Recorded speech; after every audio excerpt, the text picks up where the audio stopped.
Jadi kalau di kota Jakarta tuh ada beberapa jembatan penyeberangan orang yang sudah direvitalisasi menjadi lebih kekinian lah.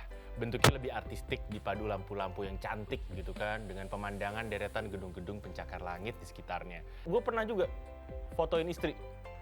Di sini nih, JPO Gelora Bung Karno bener. Oh, pemotretan atau Enggak, foto-foto foto biasa ala-ala aja hari Sabtu. Karena memang JPO sekarang itu yang kita lihat di Jakarta gitu ya, Instagramable banget gitu. Dan selanjutnya ada juga JPO Dukuh Atas. JPO.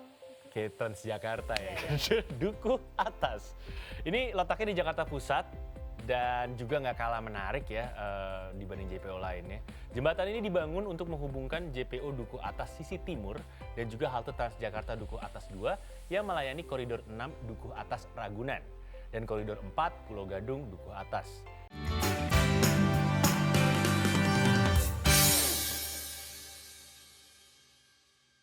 Hai Indonesia, balik lagi masih sama Nuka Zita di sini dan juga ada Ditan Sudiro. Yes, kita ya. masih berdua nemenin kamu di sini gitu kan dengan informasi-informasi menarik lainnya. Tapi sebelumnya, ini kamu hijau banget hari ini.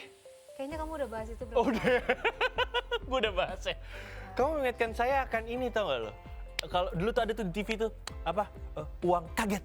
Ini kan orang pakai Aku sengaja gitu pakai hijau-hijau ya kan. kaget gitu. Biar orang kaget melihat aku juga. Ya, biar deket dengan rezeki juga ya, hijau-hijau ya. Amin, iya kan karena kan kalau ngeliat yang hijau-hijau itu kan mata kita yang ngeliat cuan aja hijau. Iya. Bisa jadi. Gitu ya kan. Jadi biar ngejreng gitu tak. Iya, hari ini jreng banget. Jreng banget ya. Untung mata lu gak sakit ya. Jreng bangetnya gitu. Mata gak sakit kan Tan? Enggak. Masih aman? Aman, Hati aman. Aman. Ini ngomong-ngomong tadi kita udah ngomongin soal jembatan JPO, Yes. penyeberangan orang. Jembatan ke hatinya kapan ya? Aduh, itu dia susah banget bikinnya. Jembatannya ada, hatinya nggak tahu di Iya mana. itu dia, hatinya yang mana? Jembatannya mah udah siap untuk menambat hati. Cuman Iya, ya itu tapi dia hatinya yang mana? Heeh. Nggak buka-buka hati. Itu dia makanya. Oke, kita balik ngomongin bukan jembatan hati, tapi JPO, jembatan penyeberangan orang ya. Yang ada di Jakarta Ya. pastinya. Jadi kalau di kota Jakarta tuh ada beberapa jembatan penyeberangan orang yang sudah direvitalisasi menjadi lebih kekinian lah. Bentuknya lebih artistik, dipadu lampu-lampu yang cantik gitu kan, dengan pemandangan deretan gedung-gedung pencakar langit di sekitarnya. Dan hal ini membuat JPO-JPO tersebut jadi sangat Instagramable banget gitu kan. Dan ini dia beberapa JPO estetik dan Instagramable yang ada di kota Jakarta. Dan buat yang udah pernah kesini, mungkin bisa cerita juga sama kita ya. Ini gue pernah juga fotoin istri. Di sini nih, JPO Gelora Bung Karno bener. Oh, pemotretan atau Enggak, foto-foto foto biasa ala-ala aja hari Sabtu. Karena memang JPO sekarang itu yang kita lihat di Jakarta gitu ya, Instagramable banget gitu. Iya. Orang tuh sekarang rame di atas JPO, gue pikir ngapain gitu Foto. pagi-pagi, apalagi kalau lagi yang Car Free Day kayak Foto. gitu. Foto guys. Iya, karena itu juga akses kesananya gue naik MRT nyoba. Oh, Sekalian. jalan-jalan. Jalan-jalan, agak bingung dengan MRT juga sih. Bawa tanah. Gue belum tahu. Gue jujur Lu Lin, Pulau norak. Seribu belum, MRT belum. Belum. Ya Allah, norak banget ya. Yaudah, Norak banget ya. nggak apa ini dulu aja nih. JPO yang berada di kawasan GBK, udah pernah ke JPO di GBK? Udah. Oh, udah ya. Udah. JPO yang ada di Gelora Bung Karno ini telah mengalami revitalisasi bersama dengan JPO Bundaran Senayan dan juga JPO Polda Metro Jaya. Itu dia JPO Polda Metro Jaya yang tadi gue cerita. Pengalaman gak enak tahun 2002-an. Oke, dan serupa dengan JPO Bundaran Senayan, JPO di Gelora Bung Karno ini juga memiliki desain modern dan artistik. Jadi terdapat lampu LED dengan berbagai macam warna yang menyala di malam hari. Dan JPO yang terhubung dengan halte Transjakarta GBK ini juga dilengkapi dengan beberapa fasilitas seperti kamera CCTV 24 jam. Terus ada lift serta guidance block yang ramah untuk kaum disabilitas dan juga untuk ibu hamil. Ya, terus selanjutnya kita juga punya JPO Bundaran Senayan. Ini nggak jauh dari JPO GBK ya, karena di kawasan Senayan ini juga ada jembatan lain yaitu namanya jembatan penyeberangan orang Bundaran Senayan. Kalau dilihat sih dari segi desain jembatan ini tampak lebih dinamis dan sederhana dibanding yang tadi depan GBK. Nah, kalau menurut tim leader arsitek PT Arkonin, ini Firman Herwanto, ya, dia mendesain JPO Bundaran Senayan ini memang sengaja katanya dibuat sedinamis mungkin. Karena memang kawasan Senayan juga merupakan area perkantoran sehingga desainnya jauh lebih lembut dan tidak terlalu kaku. Jadi JPO ini juga biasa digunakan masyarakat sebagai penghubung antara JPO dengan halte bus Transjakarta yang menuju area MRT. Ya, benar banget, MRT di bawah tanah. Dan selanjutnya ada juga JPO Dukuh Atas. JPO. Kayak Transjakarta ya. Dukuh Atas. Ini letaknya di Jakarta Pusat dan juga nggak kalah menarik ya dibanding JPO lainnya. Jembatan ini dibangun untuk menghubungkan JPO Dukuh Atas sisi timur dan juga halte Transjakarta Dukuh Atas 2 yang melayani koridor 6 Dukuh Atas Ragunan dan koridor 4 Pulau Gadung Dukuh Atas. JPO Dukuh Atas ini juga dilengkapi dengan pagar pembatas dari besi berwarna hitam serta atap yang menutup seluruh kerangka jembatan sehingga melindungi pejalan kaki dari terik matahari dan juga hujan. Dan selain itu di bagian bawah JPO terdapat Taman Dukuh Atas yang merupakan ruang terbuka hijau di pusat kota. Selanjutnya ada JPO Sumarno, Penggilingan. Nah, JPO yang Instagramable satu ini berada di Penggilingan, Jakarta Timur. Ternyata Jakarta Timur udah punya guys ya. Udah mulai ya. Tepatnya berada di depan Pengadilan Negeri Jakarta Timur. JPO Sumarno ini sudah dibuka sejak Desember tahun lalu. Dan untuk desainnya sendiri, JPO Sumarno ini didesain modern banget dan juga artistik dengan dihiasi lampu LED yang bisa berganti-ganti warnanya gitu loh guys. Jadi selain desain yang artistik tadi, JPO Sumarno juga dilengkapi lift yang diperuntukkan nantinya bagi penyandang disabilitas, orang-orang lansia, dan juga ibu hamil gitu. Yap, dan selanjutnya ada JPO Polda Metro Jaya yang saya paranoid, saya takut. Kenapa takut? Ya meskipun sudah 20 tahun, ini kan TKP. Oh iya. Kejadiannya di sini, meskipun sudah 20 tahunan. Jadi gue dipalaknya di sini, percobaan pemalakan yang tidak berhasil itu di JPO Polda ini. Padahal dekat Polda ya, harusnya kan mereka Enggak, takut. ya kan gue naik dari Plaza Semanggi, tadi mau turun di depan Polda Transjakarta kan. Gitu. Nah ini JPO Polda berada tepat di depan kantor Polda Metro Jaya serta kawasan SCBD Sudirman. JPO Polda Metro Jaya juga memiliki desain yang menyerupai JPO Bundaran Senayan dan JPO GBK. Dan untuk fasilitasnya, JPO ini dilengkapi fasilitas lampu RGB, red, green, blue. Ini kayak sejenis lampu sorot yang bisa memancarkan 3 warna secara bergantian. Dan ada 98 titik pemasangan lampu RGB di JPO Polda Metro Jaya. Ya, terus ada JPO Senen ya, ini dekat halte Transjakarta Senen juga dan Pasar Senen ya. Karena JPO ini memang menghubungkan pejalan kaki nantinya ke halte Transjakarta Senen Sentral dan juga halte Senen. Kalau kalian lihat desain JPO Senen ini terlihat seperti motif piano gitu ya, yang didominasi oleh warna hijau dan putih.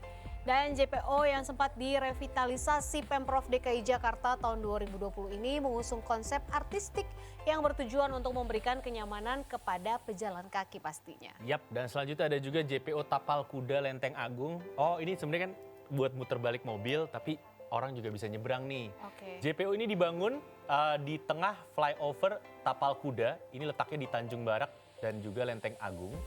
Yang bikin menarik adalah JPO Tapal Kuda ini ditujukan untuk para pejalan kaki yang mau nyebrang melintasi rel kereta. Dan salah satu keindahan dan keunikan dari JPO Tapal Kuda di Lenteng Agung ini terletak pada lampu-lampu di JPO yang menyala berwarna-warni pada malam harinya. Nah ini karena keunikan dan keindahan itulah JPO ini menjadi spot baru untuk warga sekitar melakukan selfie. Ya selanjutnya nih kita punya lagi JPO yang lagi hits banget ya, karena banyak banget yang datang ke sini buat selfie swafoto. Ini ada JPO Pinisi yang adanya di Sudirman, kawasan Sudirman, Karet Tengsil, Jakarta Selatan. Jadi JPO ini baru aja diresmikan oleh Bapak Gubernur DKI Jakarta, Bapak Anies Baswedan di bulan Maret lalu ya. Dan kalau kita lihat penampilannya memang jembatan yang satu ini memang tidak biasa. Karena memang dirancang menyerupai bentuk pinisi sebagai representasi alat transportasi kebanggaan Nusantara. Dan uniknya lagi JPO ini nggak hanya dibuat untuk pejalan kaki tapi juga bisa pengguna sepeda. Terus baik itu untuk olahraga, transportasi umum biasa atau para pedagang juga bisa. Dan ya JPO Pinisi ini juga telah terintegrasi dengan halte Transjakarta Karet dan dilengkapi lift juga untuk masyarakat disabilitas, ibu hamil, lansia juga pesepeda. Selain itu JPO ini juga memiliki fasilitas seperti kamera CCTV, sensor beban untuk keamanan, anjungan pandang dan juga lampu-lampu dekoratif artistik ya. Yap, ini kalau kita ngomongin mengenai JPO ini sebenarnya udah bagus ya masyarakat Jakarta dapat gitu JPO yang modelnya bagus, keren, bisa Iya. foto. Cuman yang gue sedih tuh kita kurang bisa menjaga. Dulu kan awal-awal JPO-JPO-nya pada rusak karena dipakai main ini, sepeda gitu-gitu. Jadi dipakai naik dulu. Dan kadang ada juga vandalisme, karena Iya. aku kesel deh. Maksudnya yang mereka tuh mencoret-coret JPO dengan seenaknya, padahal kan itu fasilitas umum yang harus kita jaga juga. Kalau yang masalah JPO yang di Sudirman, gue lupa yang di mana. Kalau saya di GBK, jadi lantai itu lantai kayu gitu loh, kayu keren gitu. Itu jadi baret-baret karena Sepeda, banyak ya? anak-anak muda, terutama anak-anak muda, sepeda, skateboard. Board, iya. Terus waktu itu mereka main apa sih namanya itu yang apa namanya? Skuter. Ya, skuter. Mereka main kan waktu itu sempat ada yang nyewa skuter tuh di bawah tuh yang ijo-ijo kayak kamu gitu. Aku lagi Nyewa, kena. nyewa skuternya terus dipakai naik ke atas jadi baret-baret. Maksud gua udah bagus ya, ada dikasih yang bagus, dijaga harusnya bukan dirusak. Itu dia, sayang banget kan ya. Ngomongin JPO, mungkin sekarang JPO sekarang sih udah nggak kayak dulu-dulu ya. Maksudnya Kayaknya waktu saya dipalak dulu itu. Iya, jadi kesannya gini loh, beneran. Tapi memang jadi takut gitu kalau mau lewat JPO Iya. karena banyak kesan nanti ada jambret, nanti ada kejahatan kriminal lainnya Iya. yang sering terjadi di JPO gitu. Kalau sekarang udah lebih aman, jadi Iya. setiap gue nggak tahu ya berapa lama, 30 menit atau 1 jam, pasti ada bapak-bapak Satpol PP. Dia Keamanannya lebih ekstra ya. patroli. Ya emang cuma naik turun doang, cuman Ada lah seenggaknya ada setidaknya. lah.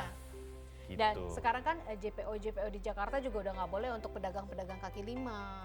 Kalau waktu itu kan masih boleh, jadi alih fungsinya jauh banget gitu ya kan. Sekarang malah buat selfie. Iya buat selfie, tapi masih mending sih, jadi keamanannya udah jauh lebih baik lah.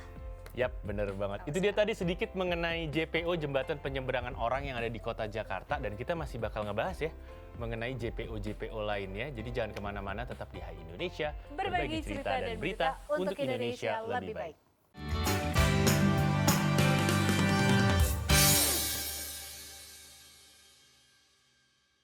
Hai Indonesia, kita balik lagi. Yes, welcome back. Kita masih di Hai Indonesia, berbagi Betul. cerita dan berita untuk Indonesia lebih baik. Masih barengan kami berdua, Dynamic Duo. Ada saya, Bitan Sudiro, dan rekan saya, Nuka Aswita dengan hijaunya. Gitu. Karena memang aku punya hijau kan. Iya Nuka, iya. Tapi kata Ditan, mungkin dalam hati dia berbicara gini, enggak hijau gitu juga. Iya nggak gitu juga sebenarnya, tapi nggak apa-apa. Yang penting lo bahagia, Besti. Iya, Besti bahagia, Besti. Yang penting lo bahagia, nggak Betul, apa-apa. Besti. Oke. Kita lupakan dulu tentang warna hijau baju saya hari ini. Sekarang kita balik yuk ngomongin tentang jembatan penyeberangan orang gitu kan. Ini Yap. ya jembatan ini kan merupakan salah satu fasilitas penunjang ya untuk pejalan kaki yang biasanya ada di kota-kota. Setiap kota, nggak cuma di kota Jakarta aja. Jembatan penyeberangan orang dengan desain unik dan modern ini juga ternyata terdapat di berbagai negara. Nah ini dia nih, kita punya beberapa listnya. Yang pertama nih ada Gateshead Millennium Bridge di Inggris. Jadi ini unik nih karena jembatannya melengkung dan melintasi sungai Tyne di Inggris. Dan ini dirancang oleh perusahaan arsitektur Wilkinson Eyre dan selesai dibangun pada tahun 2001 lalu. Dan yang bikin unik dari jembatan Gateshead Millennium ini terletak pada bentuknya yang setengah lingkaran. Selain itu jembatan ini juga memiliki sistem hidrolik sehingga jembatan bisa dinaik turunkan kalau kapal laut lewat gitu. Ini keren sih dan hal ini bertujuan untuk memudahkan kalau kapal yang berlayar di bawah di sungainya itu bisa lewat gitu kan. Karena kalau nggak harus muter, repot. Wih, iya betul. Oke, tadi itu di Inggris ya. Sekarang kita juga punya di Portugal, ada namanya Segunda Circular ya. Ini didesain oleh NXT Studio. Jadi jembatan ini diperuntukkan bagi pejalan kaki dan juga pesepeda. Nah, jembatan yang berada di salah satu titik kota Lisbon ini juga memiliki desain yang cukup unik guys, yakni model terbuka berwarna orange dan juga putih dengan bentuk menyerupai laba-laba atau huruf X ya.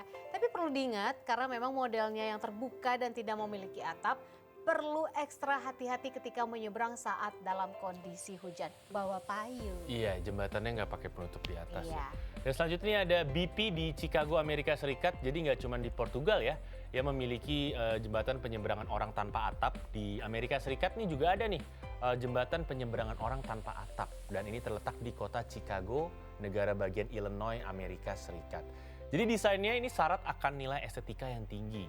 Jembatan BP ini menghubungkan Millennium Park dengan Maggie Daly Park yang dipisahkan oleh jalan raya. Kedua kawasan itu merupakan dua taman kota yang terkenal di kota Chicago. Ya, selanjutnya ada Whip Bridge di Australia. Jadi jembatan yang menyerupai sarang laba-laba sama kayak di Portugal tadi ya. Di bagian atasnya ini dinamai Whip Bridge Jadi Whip Bridge ini didesain oleh perusahaan arsitektur Denton Corker Marshall yang berkolaborasi dengan seniman Robert Owen ya. Jadi jembatan yang dibangun di atas Sungai Yarra ini lokasinya berada di daerah Docklands, Melbourne, Australia. Oke, dan selanjutnya kita ke negara Singapura, negara tetangga. Ini ada Henderson Wave ya. Jadi di Singapura mereka juga memiliki sebuah jembatan penyeberangan orang dengan desain yang modern dan menarik. JPO Henderson Wave dibangun di atas ketinggian 36 meter di atas permukaan tanah. Dan ini melewati Henderson Road atau Jalan Henderson di bawahnya dengan konsep gelombang yang meliuk. Pokoknya kece banget deh. Dan ini, oh ya, jembatannya. Tapi ya, kamu juga kece. Kamu kece dalam balutan hijau hari ini. Oke, ini kita balik ke Henderson Wave ya, jembatannya. Meskipun terlihat modern jembatannya, ini sebagian besar, tapi ternyata sebagian besar material yang digunakan untuk membangun JPO Henderson ini ternyata menggunakan bilah kayu balau. Ini merupakan jenis kayu yang bisa ditemukan cuma di Asia Tenggara aja. Dan biasanya di jembatan yang menghubungkan dua bukit ini, masyarakat asli sana tuh bisa beraktivitas seperti jalan santai, jogging, maupun sekedar menikmati suasana asri alam sekitar. Karena kan ketutup sama jalan Henderson tadi kan. Oke, selanjutnya ada Queen Street Pedestrian Bridge, Kanada gitu. Jadi jembatan ini menghubungkan dua gedung sekaligus, yakni ada pusat perbelanjaan CV Toronto, Eaton Centers, dan juga Hudson Bays, dan juga Saks Fifth Avenue. Nah, JPO ini dibangun dengan desain spiral, asimetris, dan juga berdinding kaca transparan, dan berhiasan kerangka-kerangka berbeda ukuran dengan motif detail yang cantik banget kalau kita lihat. Sehingga selain fungsinya sebagai tempat penghubung antar gedung, jembatan ini juga menjadi ikon tersendiri bagi Queen Street pastinya. Oke, dan selanjutnya ini ada The Luchsingel. Kayaknya bacanya gitu ya. Ini di Belanda ya, Luchsingel. Ini JPO unik ini berada di salah satu titik kota Rotterdam, Belanda. Didesain berwarna kuning terang dan menghubungkan 3 titik sekaligus, yakni Central Station, terus ada bagian utara ada restoran, dan juga Biennale Rotterdam di sisi barat. Dan ternyata nih guys, sebelum ada JPO ini, jadi area ini tuh merupakan kawasan yang kurang terawat gitu, alias kawasan terpinggirkan lah. Yap. Tapi setelah ada jembatan The Luchsingel ini, perekonomian di sekitar pun akhirnya mulai tumbuh. Dan uniknya sama dengan Segunda Circular di Portugal ya. Yap. JPO ini juga modelnya tidak memiliki atap gitu dan modelnya terbuka gitu. Ini ya kalau lagi musim hujan mungkin harus hati-hati ya. Iya. Karena kan namanya nggak ada atapnya, berarti harus sedia payung kalau mau lewat jembatan itu. Kalau mau ngomongin yang unik lagi itu di Belanda, jadi ada satu jembatan penyeberangan tapi bukan buat orang di jalan tolnya. Ada satu jembatan penyeberangan bagus banget, desainnya gede, rumputnya penuh karena emang itu didesain buat binatang. Oh oke. Jadi dengan di sana aja binatang tuh diperhatikan sekali dianggap ya. gitu. Jadi dengan dibangunnya jalanan di tengah-tengah rumah para binatang tersebut, ya dibikin jembatan supaya binatangnya tetap bisa beraktivitas. Itu kenapa mereka tuh maksudnya kayak ya lebih aware banget gitu loh ya binatang loh ya. Iya, Tapi lebih tetap diperhatikan betul, gitu. itu salah satu tujuannya adalah itu untuk kawanan binatang, lupa gue binatang apa gitu. Jadi ada kawanannya di situ, biar dia bisa terus nyebrang segala macam. Dan dibikinnya bagus, yang lebar, rumput semua, sehingga kalau kita lihat dari atas kita nggak nyadar kalau itu sebenarnya jembatan bikinan manusia. Oh, oke. Gitu, jadi di sebelah kiri padang savan kayak hutan gitu, ya nggak hutan tropis, hutan Eropa. Di sebelah kanan hutan juga, di tengahnya jalan raya, terus ada jembatan. Iya, betul. Jadi itu keren banget sih. Keren ya buat keren binatang ya. Bisa nggak Indonesia? Ada susah. Kalau kita malah binatang yang disalahin sama kita, susah. Dasar nih si kambing begini gitu. Ya kan mereka binatang. Emang rumahnya dia kan kayak ya banyak kejadian kan kayak gajah masuk ke perumahan warga. Ya enggak, emang jalannya dia di situ. Jalannya karena kan kegerus tempat dia tinggal. Iya, emang tempatnya dia di situ. Iya, betul. Nah, jadilah kita manusia yang membinatangkan binatang, bukan manusia yang membinatangkan manusia. Ya, ibaratnya kayak gitulah. Gue satu-satu jadi ngomongnya. Takut salah ngomong ya? Yap, itu dia tadi pembahasan kita mengenai jembatan penyeberangan orang yang ada di Indonesia dan juga yang ada di luar negeri. Ya, itu udah kita bahas. Jangan kemana-mana, tetap di Hai Indonesia. Berbagi cerita dan berita untuk Indonesia lebih baik.